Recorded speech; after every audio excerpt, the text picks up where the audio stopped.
In other breaking news, the world is round, not flat.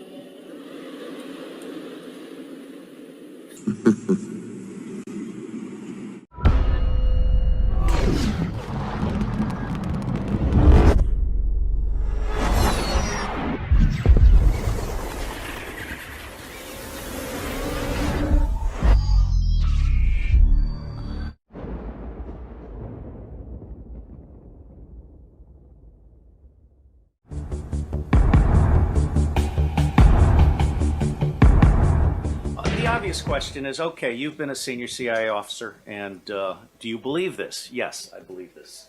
However, let me clarify that 90% of the people in CIA are good people trapped in a bad system, and there are at least 7 CIAs, okay? So CIA is not a monolithic organization. Also, when we, against the orders of President Truman, when Allen Dulles brought in all the Nazi scientists and so forth, they went to 2 places. They went to CIA and they went to the National Aeronautics and Space Administration.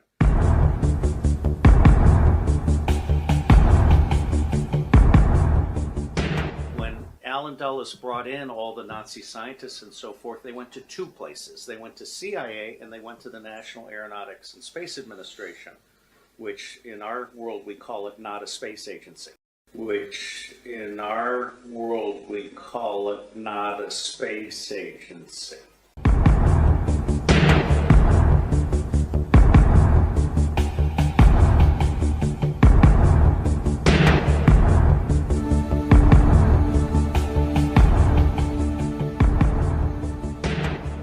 And as Kathy O'Brien has said so clearly, that's where the bulk of the mind control has been done. That's where the bulk of the mind control has been done. That's where the bulk of the mind control has been done. So just to mention the 7 CIAs as a partial and very brief answer to your question, there is the Wall Street CIA. CIA was actually founded by Wall Street to be its secret control element. And this is best told in a book by David Talbot, The Devil's Chessboard. Okay, and I have a summary review on it.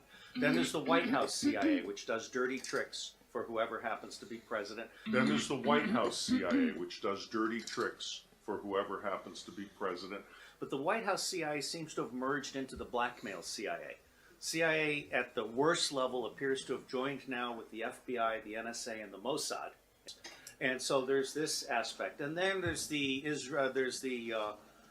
drone CIA, which has a 98% assassination rate. There's the Saudi-Israeli CIA, which does rendition and torture.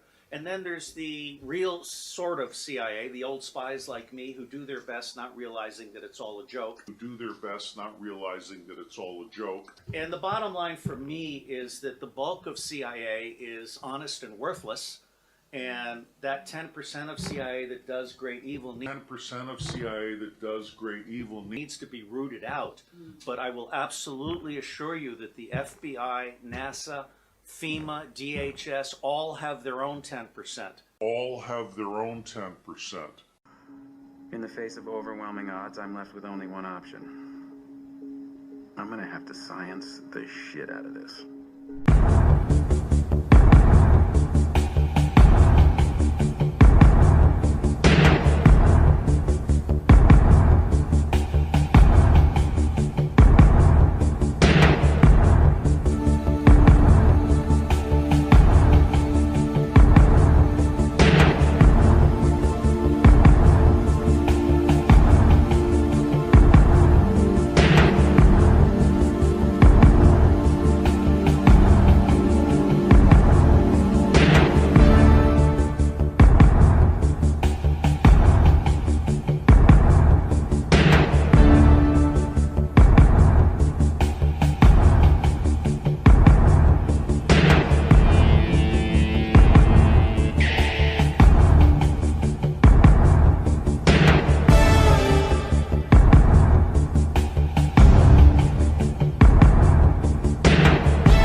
How do we have all these big flat spots on a ball? Look at this. Here's just the math on this. Here's the width of Kansas is 410 miles. The length of Florida is 447 miles of flat, more flat than 0.97. Do a little math. We'll just do Kansas here. All right. All right, so I put in 0 because we're not having any height. We're just going to measure the curve, the bulge it should be there, right?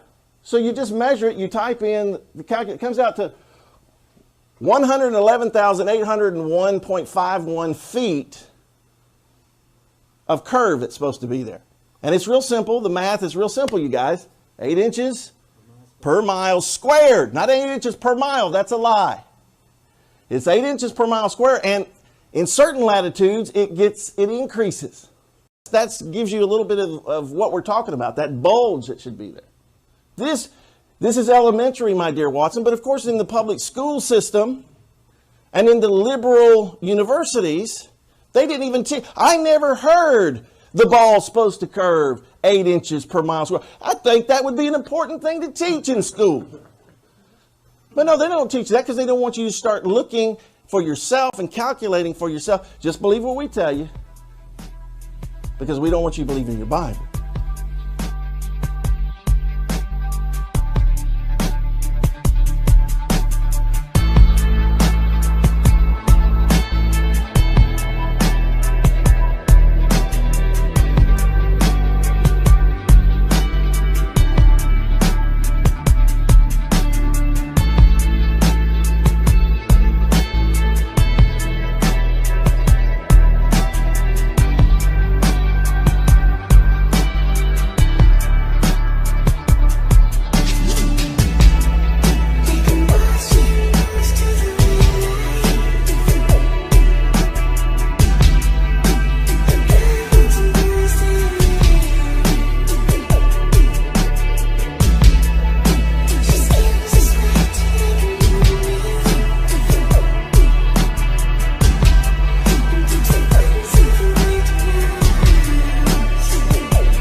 rzeczywiście jest kulą zawieszoną w kosmosie? Jest płaska. Tak jak oczekują i nie spodziewałem się co prawda tego pytania, ale zapewniam pana, że jest płaska. Generał Mirosław Hermaszewski, jak dotąd pierwszy i ostatni Polak, który odbył lot orbitalny. Dziękuję serdecznie za rozmowę. Dzięki. Dziękuję, kłaniam się. Jest płaska.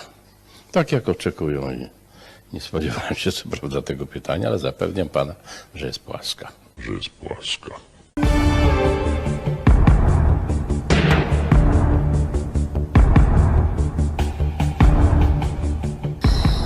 Do you ever have moments when you're there and you're looking out of a window and your thoughts stray sort of elsewhere, to slightly more philosophical things about who we are and what our place in the world and all that stuff? Yeah, absolutely. When you look at the Earth, especially when you're in space for long periods of time, there's a couple of things that I think about. One is the atmosphere. Looks incredibly flat. Looks incredibly flat. Looks incredibly flat, fragile. Skylar, I was medicated. I mean, I could have said the world was flat. You know what I think? I think you accidentally told the truth.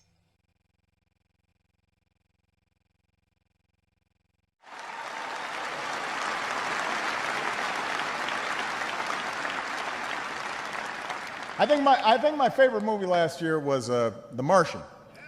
And I like space, but there was one line Matt Damon delivered where he said, I'm just going to science the heck out of this. He didn't say heck, but.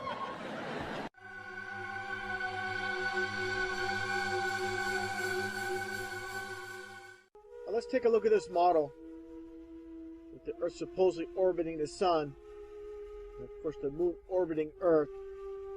While this is all taking place, Earth is supposedly rotating. Let's take a look at this image here of Polaris, the North Star.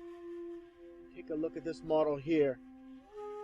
Now, explain to me, for anybody out there, how is it possible for the North Star or Polaris to remain constant above the supposed North Pole while it's orbiting around the sun? It makes absolutely no sense because it doesn't happen. It does not take place. That's simple.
Been lied to by textbooks, and that dude who jumped out of a perfectly good balloon, what's his name?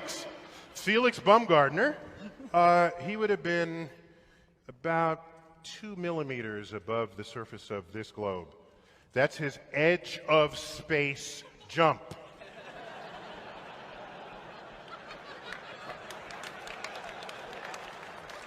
Now, I don't. It's fine. He wants to. I don't have a problem if he does it, but the honesty of it would greatly diminish what I think people thought he was actually doing. And not only that, they made sure to photograph him standing there with a really wide-angle lens, which curves horizontal lines. Right. So in the photo, you see this curvature of Earth's surface, and he said, "Wow, he's in space. Look at that." No, he's not. At that height, you don't see the curvature of the Earth if you are 2 millimeters above this beach ball. You just don't. That stuff is flat. That stuff is flat. That stuff is flat. You've been lied to by textbooks.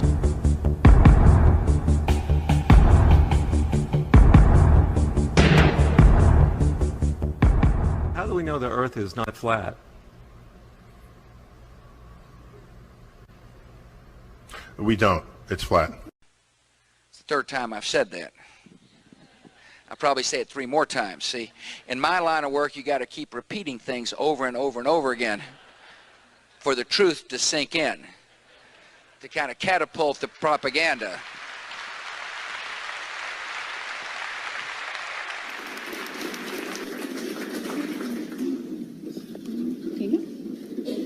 So many times during spacewalks outside the International Space Station, we can see air bubbles rising up. Can you touch on how there are air bubbles in space? Can you be more specific? Air bubbles? So yeah, like a lot of times during the footage, the NASA footage, you can see bubbles coming up out of the helmets or kind of from underneath you. How do you explain bubbles in space? Yeah, I'm not sure exactly what you're talking about. I'm not sure exactly what you're talking about.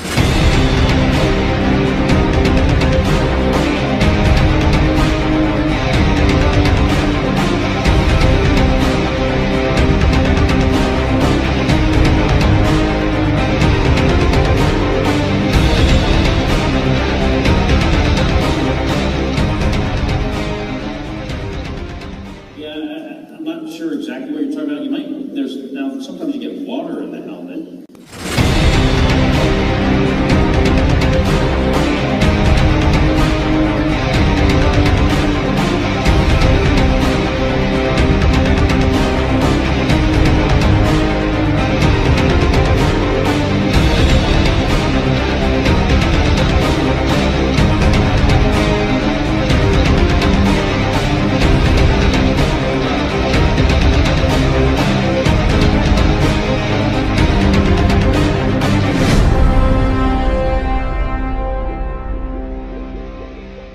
Sometimes you get water in the helmet, and it's either from sweat or from the cooling garments. And in some of my spacewalks, I had like water in the helmet, not like I was going to drown in the helmet, but just little bits of water probably came from sweat. Often on the outside of the space station, you'll liberate little pieces of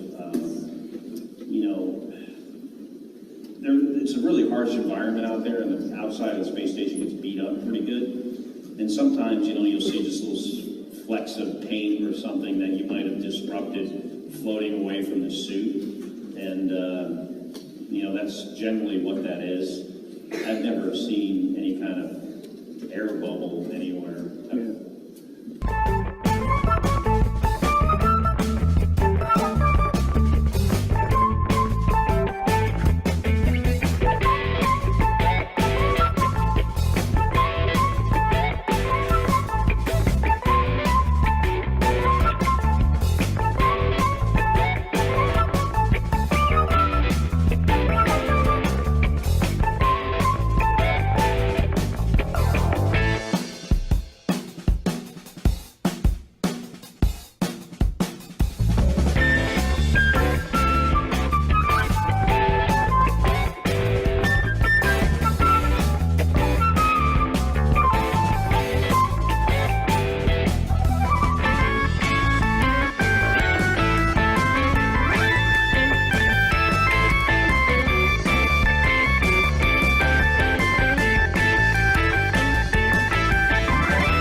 Could it be that you're filming in an underwater pool and you're not really out there? All right, well, I just encourage everyone to look up Bubbles in Space, #BubblesInSpace. Thank you very much. Thank you. It's been $45 to sit there. I got him free. Don't spread the propaganda. It's flat in space, very flat. Enlist the help of a friend. Taxi. You might know her.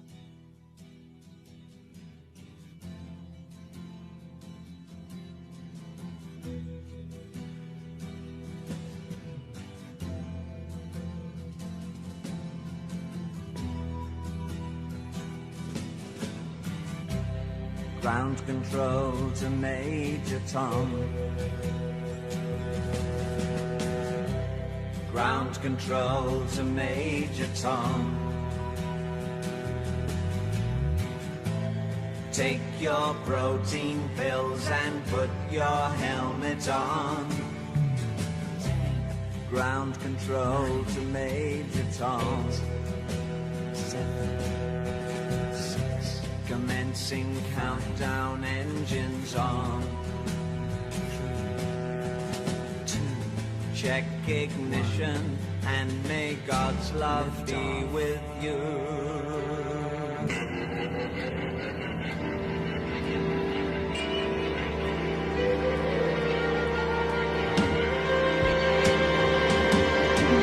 This is ground control to Major Tom. You've really made the grade, and the papers want to know whose shirt you wear.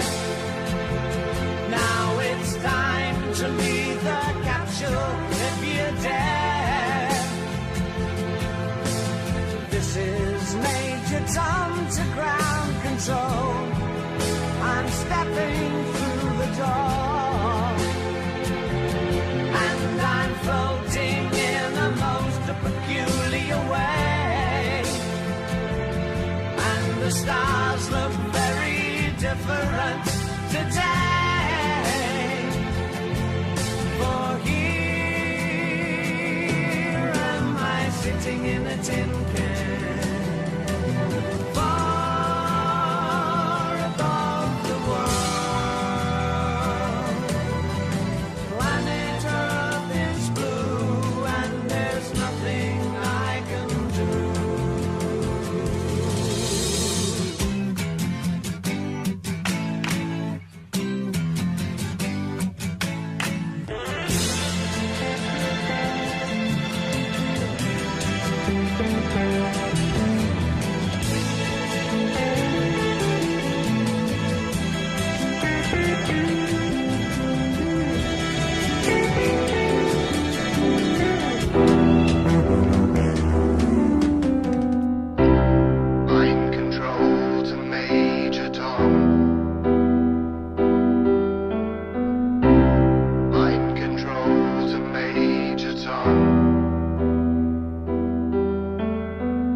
laundry actually gets incinerated in the atmosphere.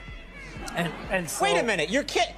You guys on the space station are throwing your underwear out, your dirty underwear out the window, and it's raining down on us?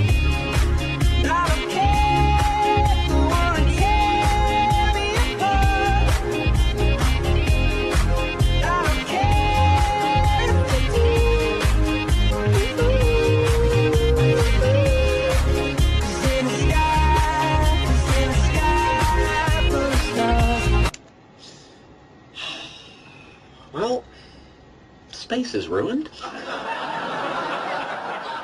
Some of you heard me talk about our space program. 60 years ago, the Russians beat us to space. And how do we respond? We didn't go, oh my God, America's in decline and we're doomed. We didn't say, that's not actually a spaceship up there. That's not actually a spaceship up there. That's a comet. We didn't argue about the science. We didn't shrink our R&D budget. We built a space program almost overnight. 12 years later, we were walking on the moon. Right?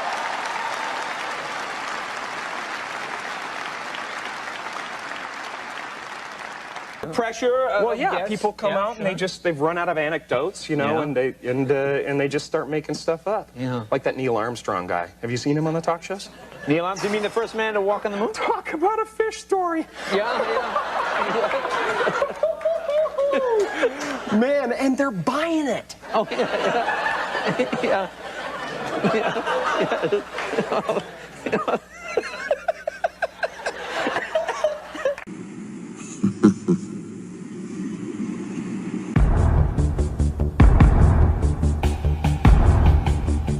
Why has nobody been to the moon in such a long time? That's not an 8-year-old's question. That's my question. I want to know, but I think I know.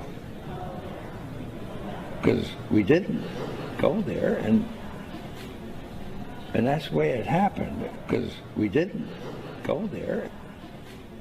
Because we didn't go there. Because we didn't go there. Plan that NASA has is to build a rocket called SLS, which is a heavy lift rocket. It's something that is much bigger than what we have today, and it will be able to launch the Orion capsule with humans on board, as well as landers or other components to destinations beyond Earth orbit. Right now, we only can fly in Earth orbit. That's the farthest that we can go. And this new system that we're building is going to allow us to go beyond and hopefully take humans into the solar system to explore. So the moon, Mars, asteroids, there's a lot of destinations that we could go to, and we're building these building block components in order to allow us to do that eventually. We are headed 3,600 miles above Earth, 15 times higher from the planet than the International Space Station. As we get further away from Earth, we'll pass through the Van Allen belts, an area of dangerous radiation. As we get further away from Earth, we'll pass through the Van Allen belts, an area of dangerous radiation.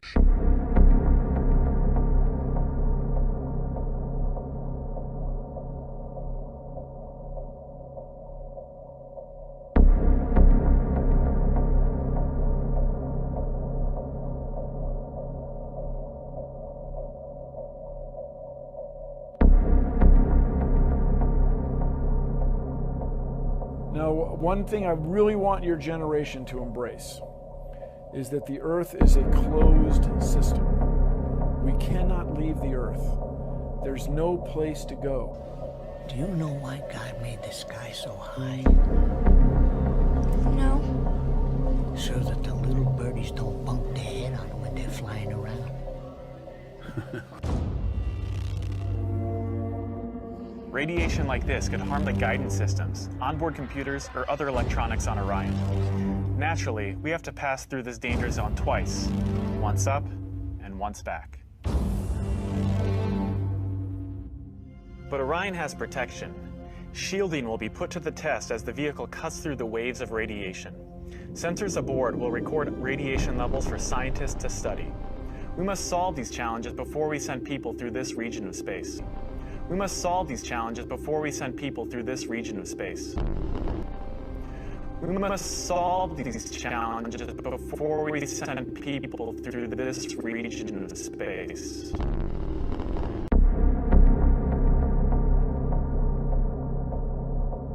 Tell us about the landing. In short, it looked extremely clean. We touched down in conditions that were on the more benign side of our nominal expectation. This is preliminary data scooped with the sieve in the cacophony of the control room. Very nominal, remarkably good. Our navigation error was on the low side of our expectation. It looked good. Yeah, I look out the window and it's all so unbelievable. It's all so Unbelievable. Unbelievable. Bazinga. We must solve these challenges before we send people through this region of space. We must solve these challenges before we send people through this region of space. That is bullshit. I don't care what you say. I went to the moon and back, and everyone that's a scientist knows it.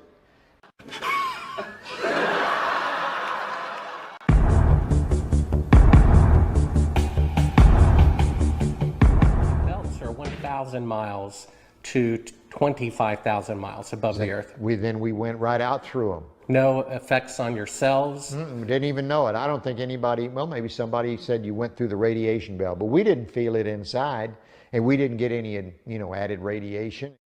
Yeah, if you pretend that it's not really there, then you can just go right through it.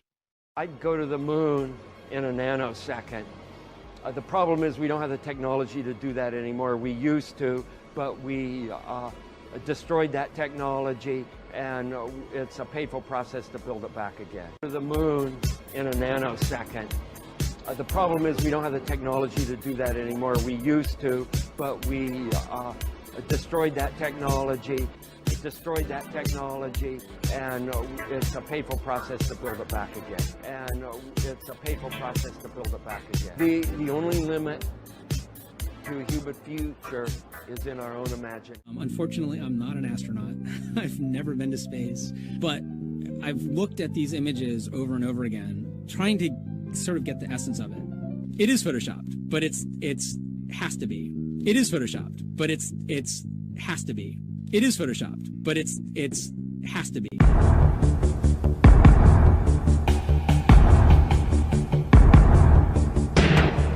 Alan Dulles brought in all the Nazi scientists and so forth, they went to two places. They went to CIA and they went to the National Aeronautics and Space Administration, which in our world we call it not a space agency. How do we know the Earth is not flat? We don't. It's flat. Whilst from in Mark space, Cameron. This is from Mark Cameron. Whilst in space, have you ever looked away from Earth into the black void? Yeah. All because the you can time. see. Because you can see the stars. Oh yeah. You know, and pretty much all the time you can see the stars. Yeah. It's not a black cool void. thing. I mean, it's black, but there's all kinds of little polka dots. There's all the stars there, and the cool thing is about you can see it during the day. The sunlight washes out all the starlight, so you can't see any stars, just like here on Earth. But then when you look out into deep space away from the sun, it's the darkest black you can imagine. Yeah, you can, and there's more than stars. You can see planets. You can see moons. You see the gas. The sky is a deep black when viewed from the moon, as it is when viewed from cislunar space, the space between the Earth and the moon. You can see the zodiacal lights. Whoa. Those are amazing. Right before the lights sunrise. of the zodiac. The lights of the zodiac. The zodiacal lights. Okay. And we could not see stars. there's more than stars. You can see planets. You can Right. see moons. You see the gas. I don't recall during the period of time that we were photographing the solar corona what stars we could see. I don't remember seeing any. So you see lots of points, and you see lots of points, and that literally millions of them. Hanging there in a vast sea of darkness, and the most frightening darkness that you could ever imagine. And I live in Colorado, and you get up on a clear night in Colorado, up in the mountains where there's no light, and you can see all these stars. Well, multiply that by 1,000. That's what it's like in space. And we could not see stars.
Were you there? Where were you when I laid the foundation of the earth? Where were you when I created? I mean, he's really putting Job and his friends, in their place. They think they know, all these things, just like us. We think we know everything.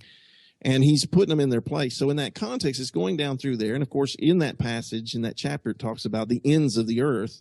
And then it says this about the earth. It says in the King James, it says, it is turned as clay to the seal, and they stand out as a garment. Now, I have read over that many times, and that's the problem. A lot of times we just read over stuff and we don't look it up. So I saw this verse pointed out by someone, so I got my Strong's Hebrew, concordance with the Hebrew dictionary, and I looked up the word turned. It doesn't mean to spin. It means it's changed. I tell people that it means it's changed like I would change, I would change potatoes into mashed potatoes. You change them into something else. And then it says where it says it's turned or it's changed as clay to the seal. The Hebrew word there for seal means signet ring. And so what would happen was in the old days that the kings or governors or leaders would have this special ring that identified them. And what they would do when they seal letters or scrolls, they would drop some wax or some clay on top of them, and then they would press them down flat with that signet ring. So when God was talking about the earth and how he formed it, the picture, the word picture he gives in Hebrew is that it was changed as clay to the signet ring, plastic, pushed down flat. And when that happens too, it causes an upturned edge.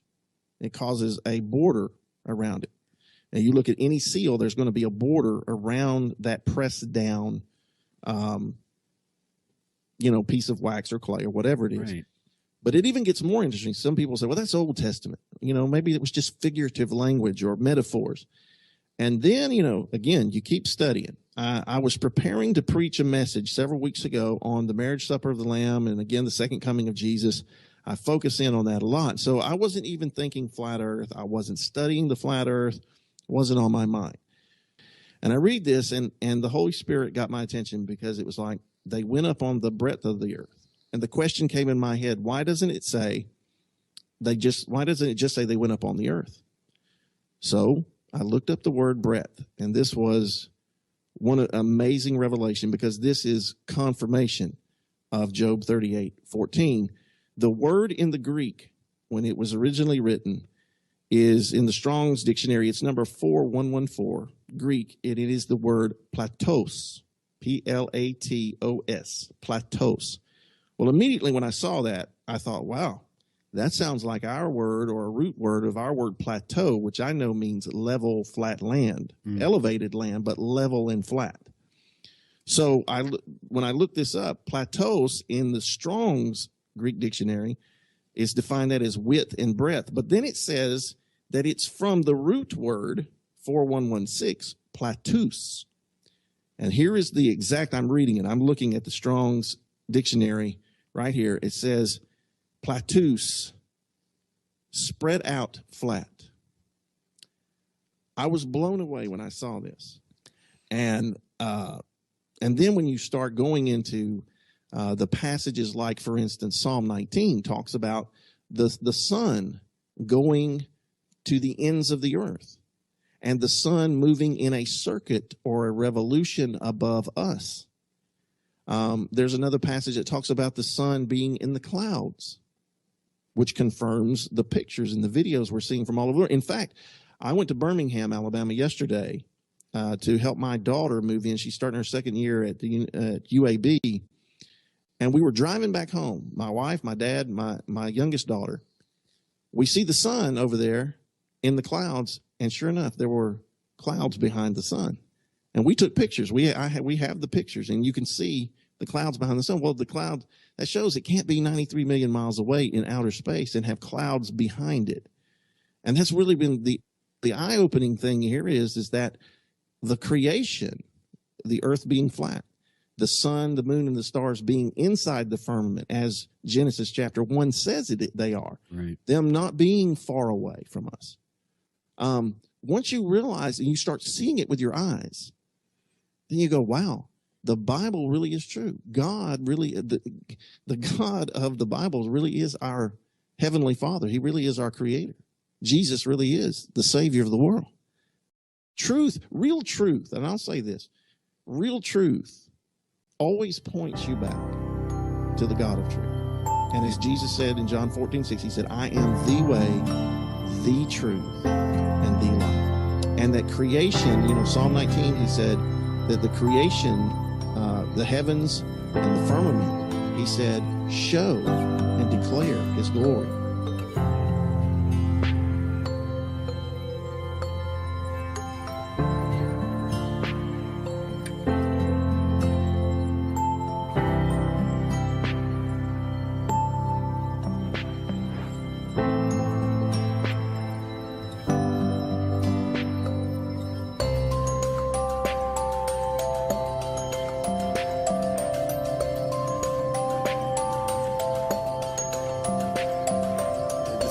Is locked in space and it stays wherever I put it.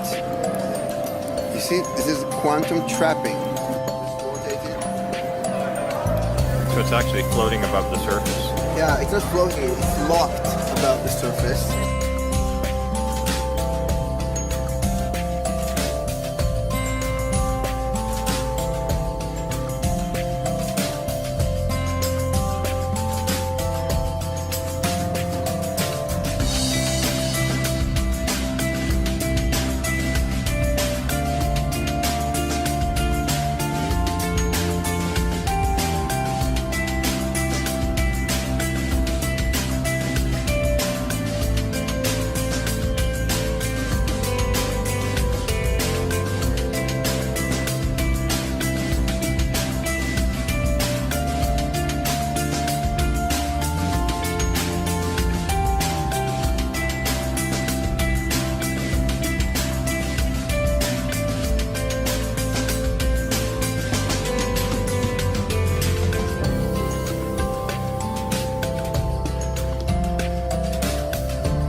Saw the sunrises for me.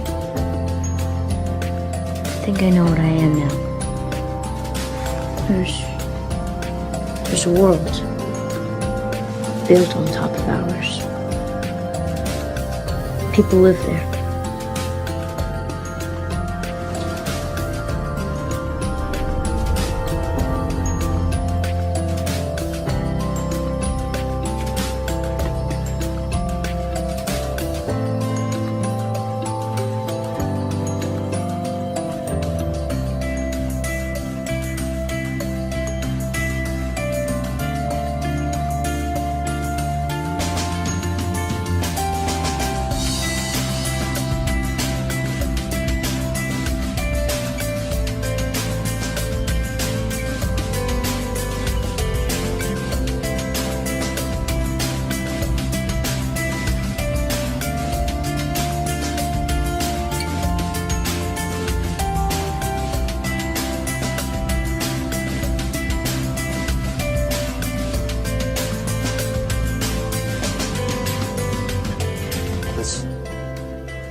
What is real? How do you define real? If you're talking about what you can feel, what you can smell, what you can taste and see, then real is simply electrical signals interpreted by your brain.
Nowadays, outer space is a given in everyone's mind. It's virtually in every movie, video game, comic book, novel, and even music and TV shows, causing mostly everyone to believe in outer space without question, even though they have never been there or seen it for themselves. Did you know that we are told that a mere 536 people have been to space, with only 24 of them traveling beyond low Earth orbit? That's barely a drop in the bucket as far as the entirety of Earth's population is concerned. And one of the funniest things is that all 24 people that have supposedly been past low Earth orbit come from the Apollo missions that took place between 1963 and 1972.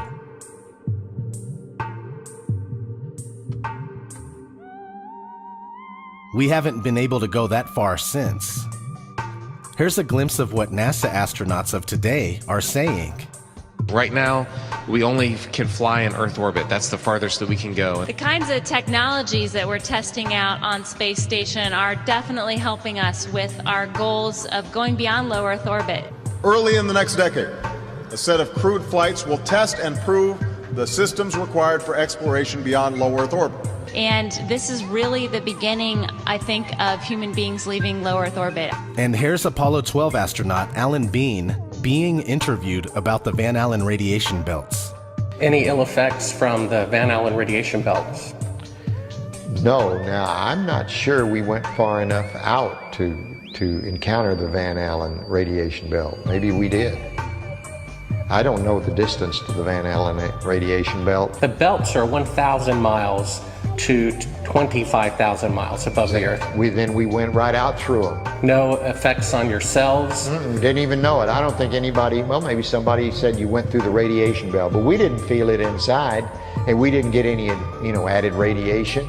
Not on our mission, by the way. They hadn't been discovered yet. So you see, he wasn't even sure what the Van Allen belts were, and when he was told, he basically says that the radiation belts didn't apply to his mission because they hadn't been discovered yet. Fun fact, did you know that all the data having to do with the alleged moon landings was lost and no longer exists? I'd go to the moon in a nanosecond. The problem is we don't have the technology to do that anymore. We used to, but we destroyed that technology, and it's a painful process to build it back again. I haven't seen anything that indicates the telemetry data is even in existence, and as I said, even if we had it, we don't have the machines to play it back.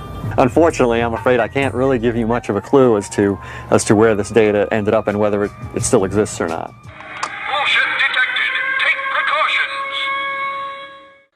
How anyone can trust NASA is beyond me. Now let's talk about how we got here, to the point where space is an unquestionable fact. Let's start with how the geocentric flat Earth model dominated from the beginning of recorded history all the way up into the 1600s, and though it's mostly propaganda, even the Flat Earth Wikipedia contains a bit of truth. Many ancient cultures subscribed to a flat Earth cosmography, including China until the 17th century. Now let's look at an article I found that supports this. The ancient Chinese accepted the Earth being a flat geocentric, and that an umbrella-like covering surrounded it, which was similar to the beliefs of the Greek, East Indian, Egyptians, Norse, and Germanic, as well as the Aboriginal people of the Americas. The Chinese astronomers believed that heaven takes its body from the yang, so it is round and in motion, and that the Earth takes its body from the yin, so it is flat and quiescent. The brilliant astronomers of China held this unchanging belief until the Jesuit missionaries came to China in the 17th century. Alberto Rivera, a former Jesuit priest, claimed the goal of the Jesuit order was to create a one-world religion by influencing all institutions of thought. Their goal, I believe, is not to make everyone belong to just one church, but for all churches to adhere to their cosmology and thought form. By taking over the sciences, they can cut out any greater divine beliefs in the creation of Earth. The most interesting thing about that is the Jesuit order was founded in 1540, during a time when the Earth was still depicted like this: Earth in the center, with the wandering stars moving around us, surrounded by the firmament, just like all ancient cultures. And 100 years later, this is what was being pumped out. By the Jesuits, of course. After the Jesuit order was established is when the heliocentric programming began. In 1634, a book called Somnium, Latin for the dream, was published. Written by Johannes Kepler, an obvious Freemason, this is the first ever novel to talk about traveling to the moon. The story is about an Icelandic voyager who is transported to the moon by aerial demons, followed by another book called The Man in the Moon, written in 1638 by Francis Godwin. A Spaniard flies to the moon using a contraption pulled by geese. Followed by The Discovery of a World in the Moon, written in 1638 by John Wilkins. This book helped to popularize the new science of astronomy in England, based in particular on Johannes Kepler's Somnium and Galileo's discoveries with the telescope. This is particularly interesting because modern refracting telescopes are based on a design proposed by Johannes Kepler, and the Jesuit Brotherhood is directly responsible for first spreading the said telescope technology in the 17th century. And the list goes on as far as books dedicated to a trip to the moon.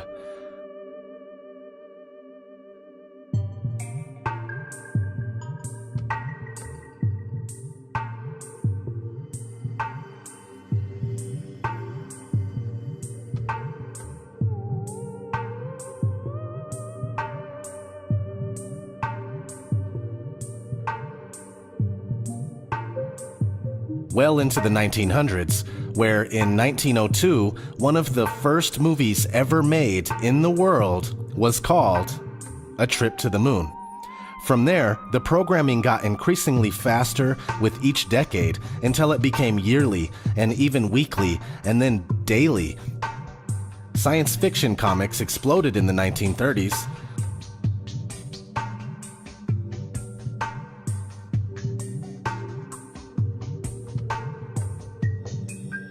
We went to the moon thousands of times in these books and movies long before NASA was even brought into the picture. Walt Disney made a space propaganda film in 1955, just 3 years before the founding of NASA.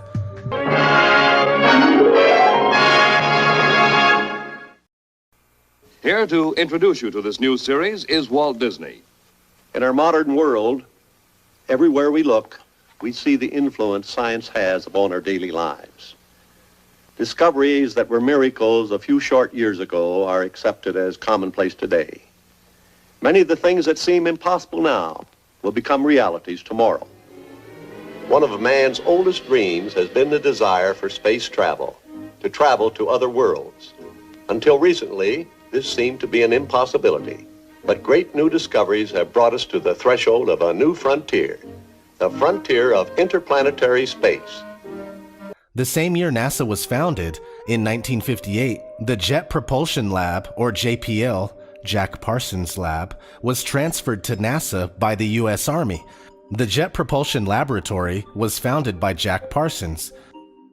Jack Parsons was a member of the OTO, the Ordo Templi Orientis, and he was heavily influenced by Aleister Crowley. He was also deeply connected to Ron L. Hubbard, the founder of the Church of Scientology. And it all goes so much deeper, the rabbit hole never seems to end. So finally, they fake going to the moon for the first time in 1969, and they do it 5 more times by 1972. Now everybody believes that outer space is 100% real and that traversing the stars is a possibility. The movies keep coming.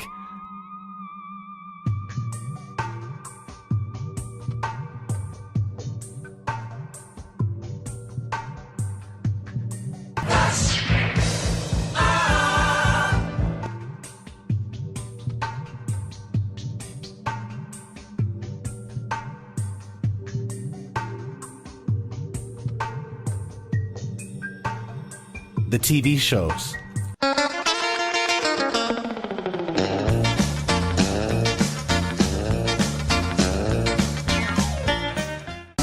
science history, unraveling the mystery that all started with a big bang. The video games.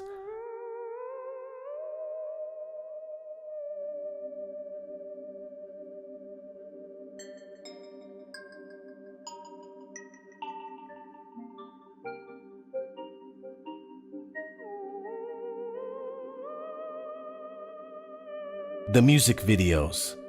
Ground control to Major Tom. Rocket Man, burning out his fuse out every home.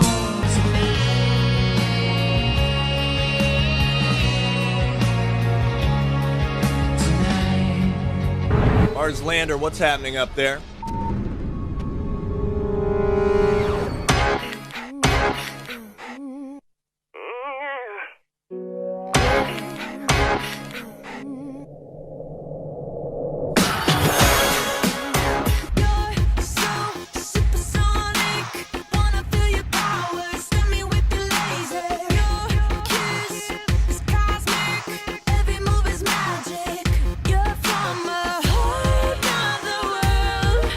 And here we are today. We haven't faked going into deep space in almost 50 years. We just continue to believe in it simply because that is what we're seeing on that screen. I go to the movie theater sometimes, and every single time I go, this ad for the movie theater plays before the movie. Check this out. Thanks for coming with me tonight. No, I love robots. So, what's your favorite movie? In Space. In Space. With zombies. Get 2 Cokes and a popcorn. So, what's your favorite movie? In Space. In Space. With zombies.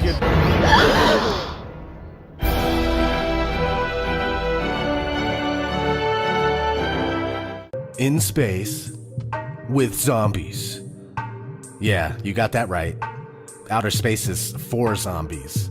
Once you see all of this for what it is, and that the joke is on us, it's just absolutely ridiculous what they have us blindly believing. Fun fact, the term outer space wasn't recorded until 1875. This has been ODD. Much love, everybody. Stay flat. Stay flat.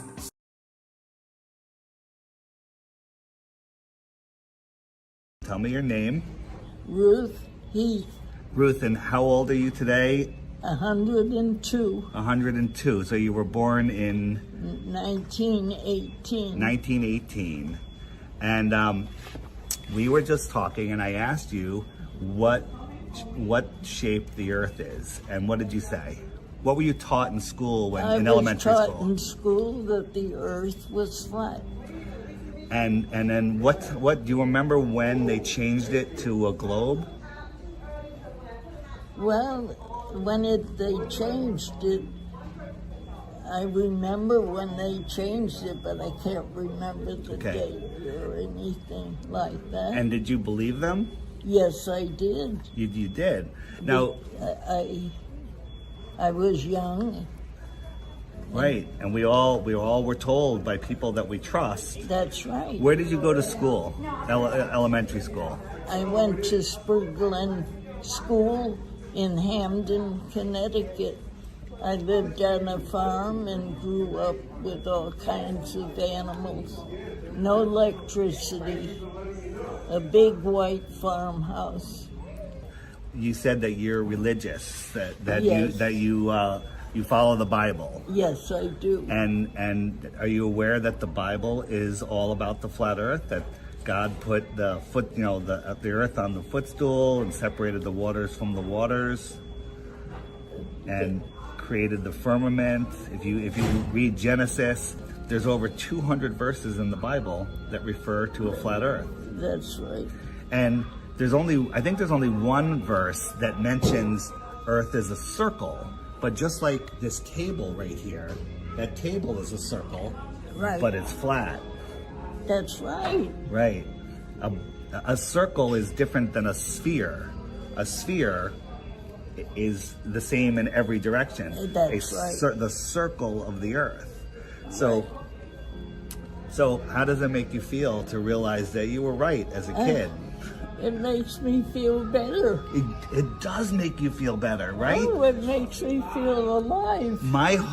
Oh Oh my God, that is so true. My whole life, I believe, you know, what I was taught. That's and then right. when I discovered the flat earth, I feel better about it. because we are the center of creation. That's right. We are important. That's right. We are here. We are God's children. Excellent. Yes. I will, I believe in God. I trust God. And when all the problems that are happening in this world today, I'll give you some good news. A lot of the problems that they report on the news aren't even real. that's right. That's right. They're just keeping us in fear. Keeping up. That's right. That's right. That's right. I understand that. I understand. They just say what they want people to know. They don't care about the Bible. They don't care about life. They only care about I, me, myself, and I. It's a different world. So the globe deception that a lot of people say, and I believe, is literally by Satan to hide God and That's make right. people selfish That's and, right. and self-centered and not care and think that there's no consequences for their actions. Right. I pray every night before I go to bed. And one night things weren't happening right. And I sat up in bed and I said, God, where are you? I need you right now. And I'm beginning to wonder, where is God? God's right above us in the clouds. The heavens are right here. That's all that there is. And there's not infinite space. Did you know, wait, let me ask a question, just switching topics a little bit, that we never went to the moon, that was all fake? Is that right? That's correct. I saw that all happening. Yeah, so did I, and we all believed it, but that was just to reinforce that people to believe they can live on a ball and they could walk on a ball. Nobody's ever been to space because space doesn't exist. There is no space. There's just this world. Oh, it's such a lie. It's such a lie, but knowing the lie is like going to a magic show. I woke up. Yes, that's what we call it. We call it red. This is your moment of waking up. Oh. It's when you go to see a magician and you know how the tricks are done, and the magic no longer works on you, and you're free from the illusion. So knowing this is going to free your heart. Cry. Yeah, it's okay. It makes me cry. Happiness. Yes. Tears of yes, joy. Yes. Yes. I know that we were true, and they're hiding us. Yes, it's good though. It's good. It's very good. Yes. Yes. All right. I'm awake. Yes. I'm awake. Awesome. Thank you so much. And it's my pleasure. All right. It's my pleasure to know that it's true. It is absolutely true. Oh, it's amazing. Here's the thing: if you tell other people that aren't awake, they'll think you're crazy. That's right. That's right. That's their problem. No, I believe it. I believe it. Yeah. Oh, so good, right? I'm glad we met. I'm so happy. That's awesome. That's awesome. It's right. All right, I'm gonna, this is what I did. I was visiting my mother, and I asked who the oldest, most lucid person was, and they introduced me to Ruth. Ruth, right? Yes. And right. I encourage anyone else that has access to an old age home to do the same, because there's not many people like Ruth left that remember these things. Amazing. All right, Ruth, thank you. Thank you. I'm amazed. I'm so happy to know it's true. It's true, and God created this world. Yes, and He's right here in the clouds above, close, not in an infinite universe. So good, right? I can't get over it. Made me cry.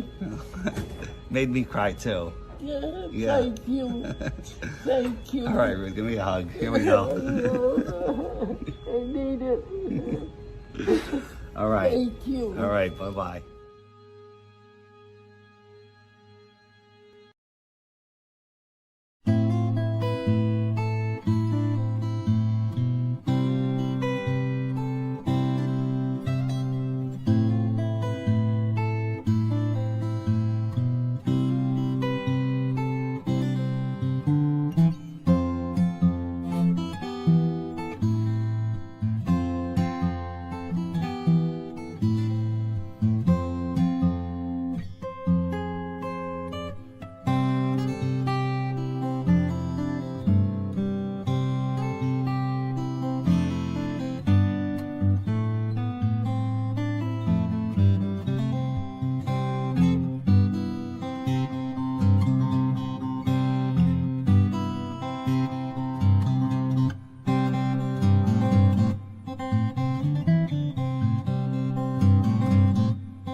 like to tell you about God. God is Jesus, and Jesus is God. And Jesus came to earth to die for our sins, and he raised from the grave so that we can have eternal life and live with him forever in heaven.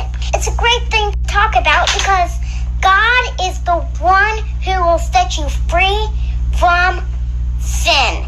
And sin is the bad stuff we do, and the bad stuff we think, and the bad stuff we say, and the bad stuff we do, and the bad stuff we say, like lying and not being truthful. Sin is just on our hearts, but God takes it and puts it on his own Son while he's dying on the cross. He took our sin so that we can live with him forever. And that's amazing. It's amazing that God takes our sin and gives it to Jesus, and Jesus dies on the cross and raised from the grave, and we can have eternal life with him. That's crazy. But I just wanted to talk to you guys about that because I know I love Jesus. I just love you, and I want to say goodbye. Goodbye, everyone.